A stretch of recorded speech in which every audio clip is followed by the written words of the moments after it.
Hello everyone, स्वागत है आपका हमारे चैनल पैरास्किल मैड में। और आज का हमारा टॉपिक है बीएससी रेस्पिरेटरी थेरेपिस्ट के बारे में। तो इस वीडियो के अंदर हम जानेंगे बीएससी रेस्पिरेटरी थेरेपिस्ट ये कोर्स होता क्या है, इस कोर्स को करने के लिए आपकी क्या एलिजिबिलिटी होनी चाहिए, इस कोर्स को करने के बाद आप क्या करते हैं, क्या वर्क रहता है, कितना आप अर्न करते हैं, इस तरीके की सभी इन्फॉर्मेशन हम जानने वाले हैं आज की वीडियो में।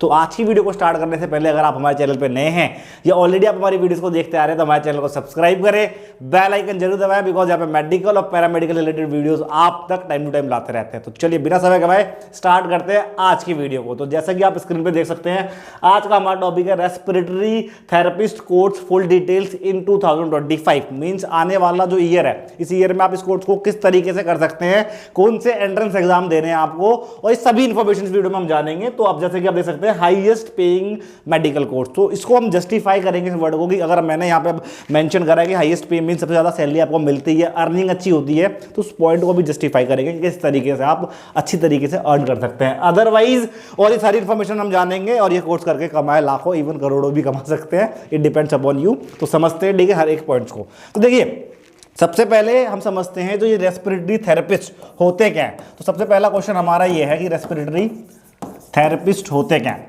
तो जैसा कि आपको, अगर आप साइंस बैकग्राउंड से हैं, अदरवाइज अगर नहीं है तो ये वीडियो आपके लिए नहीं है, क्योंकि इसलिए नहीं है, ये कोर्स करने के लिए आपके पास 12th के अंदर फिजिक्स केमिस्ट्री बायोलॉजी का होना अनिवार्य होता है। मींस एलिजिबिलिटी वाला जो पॉइंट ऑफ व्यू है इसमें हमने कवर कर लिया कि आपको इस कोर्स को करने के लिए, अगर आप चाह रहे हैं कि बीएससी रेस्पिरेटरी थेरेपिस्ट आपको कोर्स करना है, तो आपके पास 12th के अंदर फिजिक्स केमिस्ट्री और बायोलॉजी का होना अनिवार्य है, विद 50% पास भी होना आपको जरूरी होगा, तभी ठीक है इस कोर्स को कर सकते हैं। तो अब समझते हैं रेस्पिरेटरी थेरेपिस्ट होता क्या है। थेरेपिस्ट मींस अ पर्सन, ठीक है, जो कि किसी डिसीज को क्योर करे, मींस बीमारियों से बचाए, थेरेपी देगा आपको, थेरेपी के थ्रू क्या है आप उस बीमारी से बचेंगे। मींस ट्रीटमेंट वाला जो पोर्शन होता है वो थेरेपिस्ट जो है वो किसी भी तरीके का थेरेपिस्ट हो सकता है, फिजिकल थेरेपिस्ट हो सकता है, अलग अलग प्रकार के थेरेपिस्ट हो सकते हैं। तो इसके अंदर थेरेपिस्ट का मींस क्या, जो हील कर रहा है, आपकी बीमारी को बचा रहा है, वो थेरेपिस्ट होता है। आप समझते हैं इसके अंदर रेस्पिरेटरी वर्ड क्या है। तो रेस्पिरेटरी वर्ड जो है बहुत सिंपल था, बायोलॉजी या मेडिकल साइंस से बहुत सिंपल से वर्ड से आता है रेस्पिरेशन। रेस्पिरेशन से ये रेस्पिरेटरी वर्ड निकला है और रेस्पिरेशन का मतलब होता है, बहुत सिंपल सी भाषा में अगर मैं बोलूं आपको, थोड़ा सा अगर हम डीप में नहीं जाते, तो रेस्पिरेशन का मतलब होता है सांस लेना। जो आप सांस लेते हैं, ऑक्सीजन लेते हैं, आपने सुना होगा, और कार्बन डाइऑक्साइड बाहर आप छोड़ते हैं, इनहेल और एक्सहेल करते हैं, इस प्रोसेस को बोलते हैं बायोलॉजिकल लैंग्वेज में रेस्पिरेशन। अदरवाइज आप लोगों की भाषा में जो है ब्रीदिंग के नाम से आप जानते हैं सांस लेना। तो देखिए जो भी शरीर के अंदर प्रक्रिया कर रहे हैं आप, जैसे कि आप खाना खाते हैं, तो खाना खाने का पचाने से लेकर एलिमिनेट करने तक का प्रोसेस डाइजेशन के अंदर आता है। ऐसे ही सांस लेना भी एक प्रोसीजर है, एक फिजियोलॉजिकल एक्टिविटी है, और इस फिजियोलॉजिकल एक्टिविटी को जो आप परफॉर्म करते हैं एक प्रोसेस के थ्रू, जिसे रेस्पिरेशन कहते हैं, जिसके अंदर आप ऑक्सीजन इनहेल करेंगे और कार्बन डाइऑक्साइड आप क्या करते हैं, आप एक्सहेल करते हैं। तो इसके अंदर जो मेन ऑर्गन है, इसके अंदर जो मेन ऑर्गन रेस्पिरेशन इसके अंदर होता है बेटा, मेन ऑर्गन ये होता है लंग्स, मींस आपके फेफड़े। अभी आपको फेफड़े तक ही समझना है, लंग्स मींस फेफड़े, और फेफड़े का क्या काम है बेटा, ऑक्सीजन को आपके जो आप लेते हैं ऑक्सीजन को इनहेल करता है और कार्बन डाइऑक्साइड क्या करेगा, एक्सहेल करेगा। तो लंग्स का एक ऑर्गन है।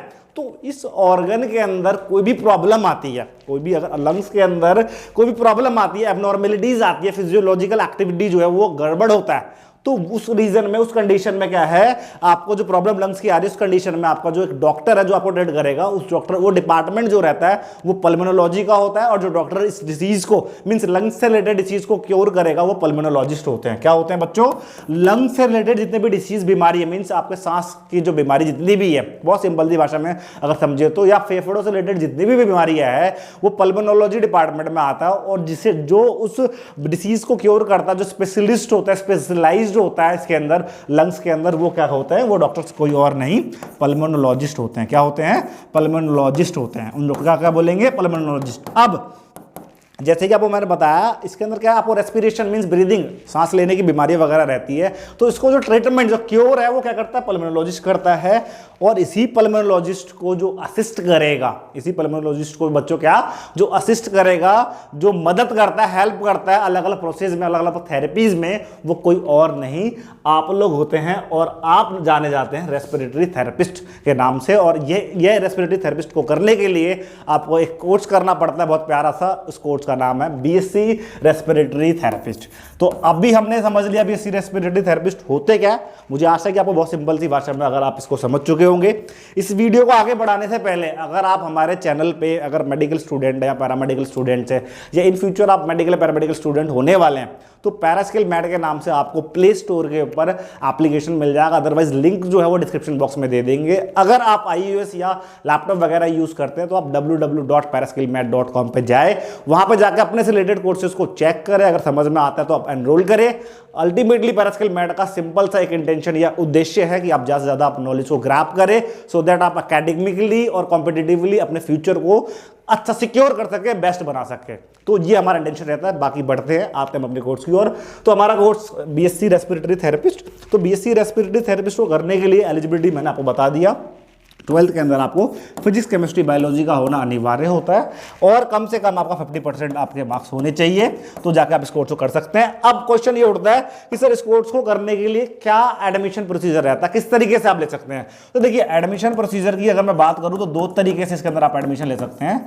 एक तो बच्चों आपको डायरेक्ट एडमिशन भी मिल जाए, कुछ ऐसी यूनिवर्सिटी है जो आपको डायरेक्ट भी बीएससी रेस्पिरेटरी थेरेपिस्ट कोर्स करा देंगे, अदरवाइज आप एंट्रेंस के थ्रू आप एडमिशन ले सकते हैं।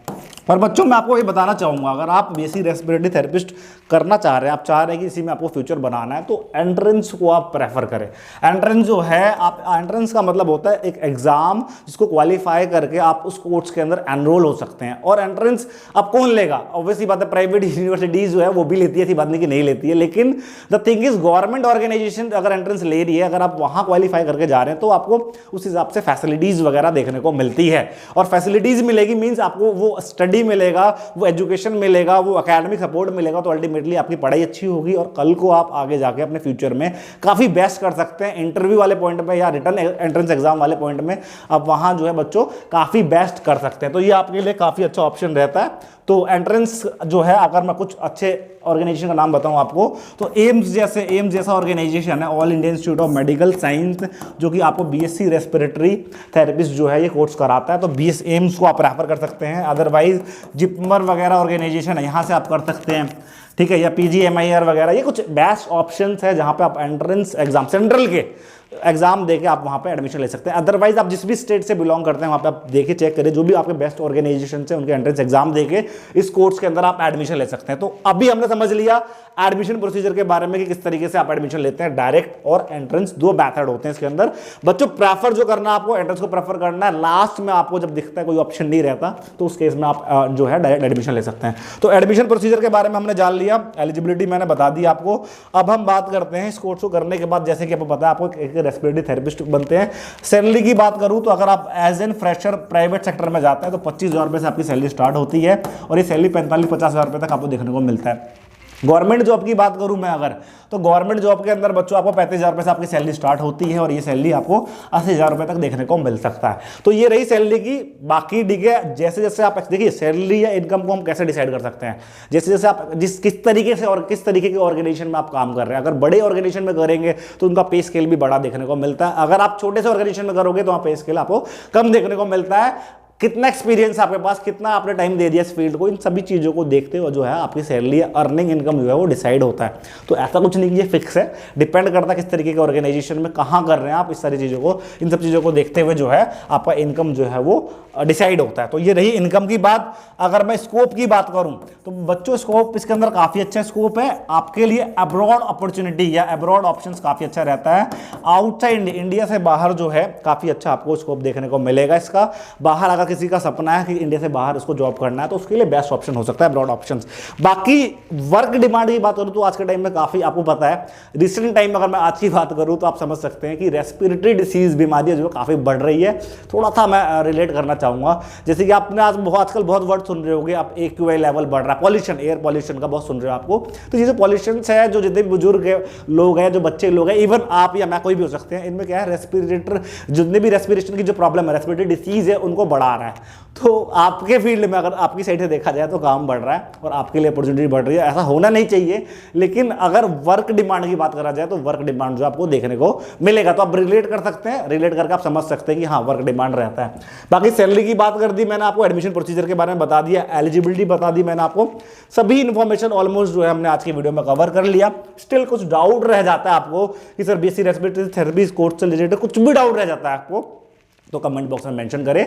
आपके सभी डाउट्स को क्लियर करने की हमारी पूरी कोशिश रहती है। तो मुझे आशा है कि आपको आज की वीडियो से बीएससी रेस्पिरेटरी थेरेपिस्ट कोर्स के बारे में सभी इंफॉर्मेशन मिली होगी। तो मिलेंगे इसी तरह की इंफॉर्मेटिव वीडियो के साथ नेक्स्ट वीडियो में। आज और अभी के लिए बहुत बहुत धन्यवाद।